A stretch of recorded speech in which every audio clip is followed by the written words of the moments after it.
मंडळी फिरत असताना या उत्तर कोरेगाव तालुक्याचा दौरा करत असताना निवडणूक लागली जिल्हा परिषदची आणि याच माध्यमातून आता आपण पोहोचलोय उत्तर कोरेगाव तालुक्याचं शेवटचं टोक आणि या पिंपुडे गटातलंही शेवटचं टोक सोळशी येते आणि इथले ज्येष्ठ नागरिक आहेत काय आणि यांना विचारू की या उत्तर कोरेगाव तालुक्याचा विकास झाला का आणि जे राजकारण उत्तर कोरेगाव तालुक्याचं जे सतत पाण्याभोवती फिरतं तेही या इलेक्शनमध्ये पुढे येणार आहे का थेट आपण ज्येष्ठ नागरिकांना इथल्या विचारूया.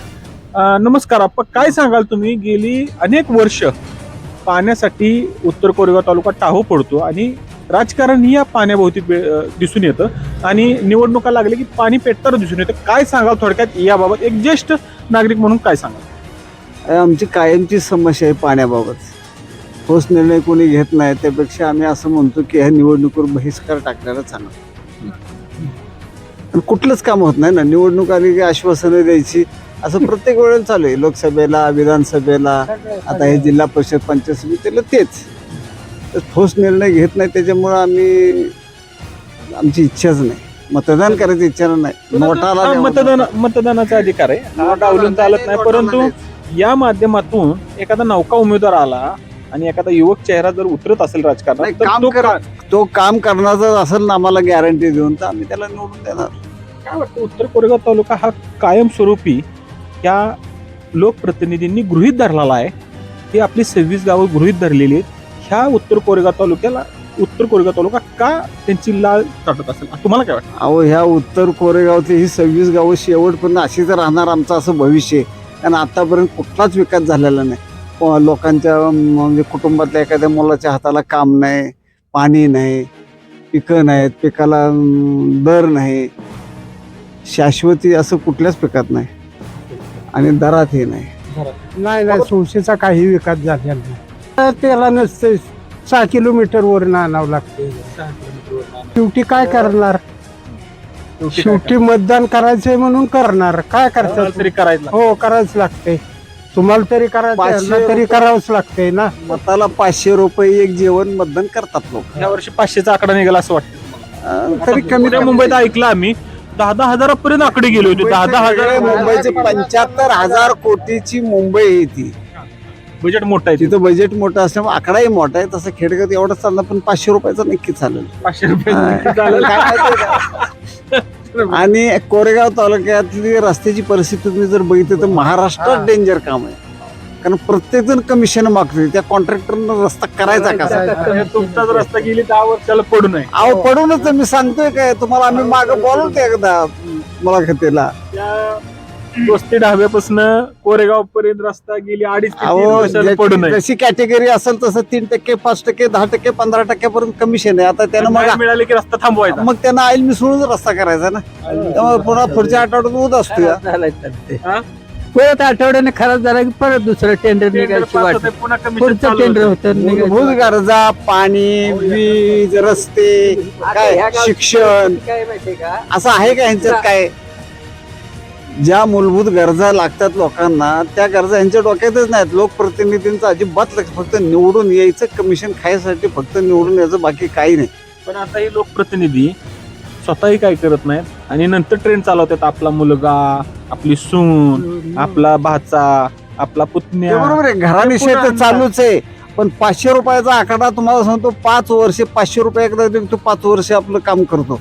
5 वर्षात रोज आम्हाला 1.5 रुपये पडतो. जो 500 रुपये घेतोय त्याला, म्हणजे मला नाही सांगत, 1.5 रुपयावरही त्याला सगळी 5 वर्ष सत्ता देतोय मतदार.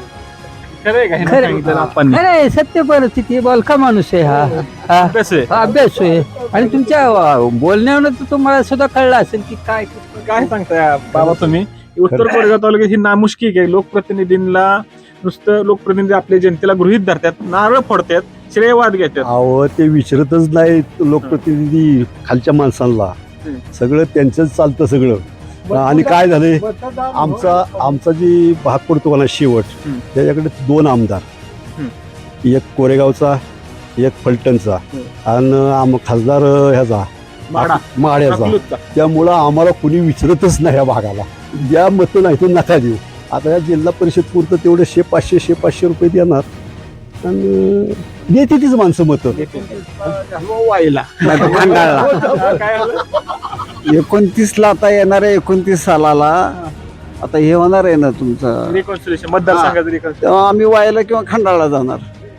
आम्ही शेवटपर्यंत असंच राहणार. पुन्हा वाटोळ आहे तीच आहे. पुन्हा आमचं वाटोळं आहेच. आहे तीच आहे. काय पुन्हा वाटोळ होणार आपलं, हो हो होणार. पुन्हा उत्तर कोरेगाव हो हो निवडून येत मतदान होसपर्यंतच असं करतात. परत मग आपण गेलो तर कोण तुम्ही कुठले कशाला आला, आणि मग 4 दिवसांनी या. पैसे दिल्यानंतर तुमचा काय विषय येतो, काम करायचा. हा पैसे दिले. पैसे दिले तुम्हाला विषयच येत नाही. आता यांनी सांगितलं बाबांनी आता बजेट आपलं त्या मानानं 500 रुपयाचा आकडा निघेल, अंदाजे धरला त्यांनी. अहो, 1000 निघेल समजा. 1000 निघेल, एका माणसाला 1000 निघेल. हो. पण 1000 दिल्यावर पुन्हा तुम्ही मागायचं नाही काय, काहीच आणि बी नाही मागायचं. आणि काहीच नाही मागायचं. चडी चोप. चोप बसायचं. नुसतं गप्प बसायचं. फिरला, गाडी चालवली, केली. पण अशी रस्त्यांची परिस्थिती तुम्ही कुठं बघितली का तुमच्या आयुष्यात कधी? नाही नाही नाही नाही कोरेगाव कुठे- तालुक्यात की खराब? नाही कुठंच नाही. आता जिल्हा परिषद लागली, आता कोण कोण इच्छुक उमेदवार आहे? येतात का गावात? नमस्कार चमत्कार कार्यक्रम बिरेक्रम घेत असतील, आता मी कार्यक्रम पुण्याला घेत असतो. असतील पुढारी? नाही नाही, अजून तर काही नाही. नाही काय. अजून सगळं गुपचूप चालतं, काय असेल ते गुपचूप.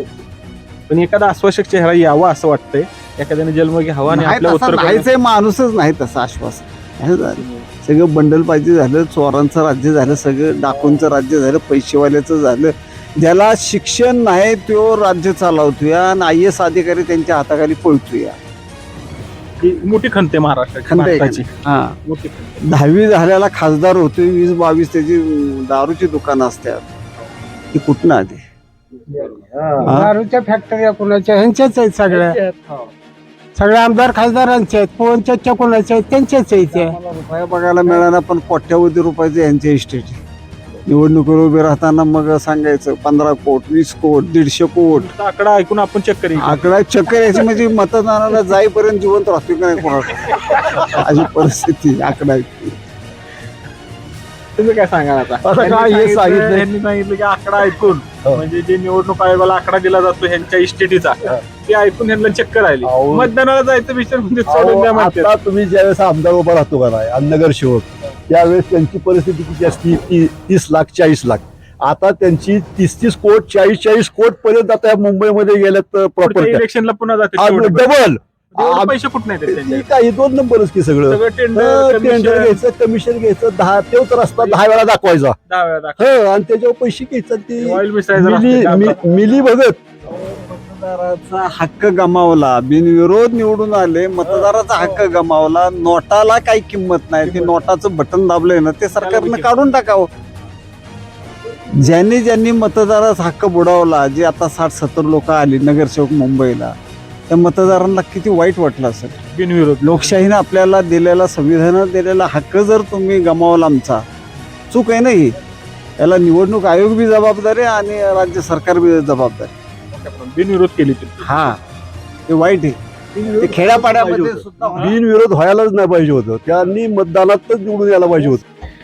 आपण आता होतो उत्तर कोरेगाव तालुक्यातील शेवटच्या गावात, आणि ग्रामीण भागातले वयस्कर आणि ज्येष्ठ नागरिकांचा कल कशा पद्धतीने आणि काय त्यांनी विश्लेषण केलं हे थेट जाणून घेतलं. मोठ्या प्रमाणात खंत आहे, रस्त्याचे असो, पाण्याचे असो, किंवा या माध्यमातून विविध टेंडरचे असो, पास असो असताना होत असताना लोकप्रतिनिधी कशा पद्धतीने हे टेंडर प्रोसेस करतात, आणि तेच थेट त्यांनी विश्लेषणाद्वारे सांगितलं. आणि याच माध्यमातून कशा पद्धतीने उत्तर कोरेगाव तालुक्याला गृहीत धरलं जातं हे या इथल्या सोळशी येथील नागरिकांनी सांगितलं. तीर्थक्षेत्र सोळशी मानलं जातं, आणि या तीर्थक्षेत्रातील सोळशीमधील या नागरिकांनी कशा पद्धतीने ही खंत मांडली की आम्हाला फक्त या 26 गावाला गृहीत धरलं जातं. थेट त्यांच्या तोंडून ऐकलं. कॅमेरामन आशिषसह मुकुंदराज काकडे, सोळशी.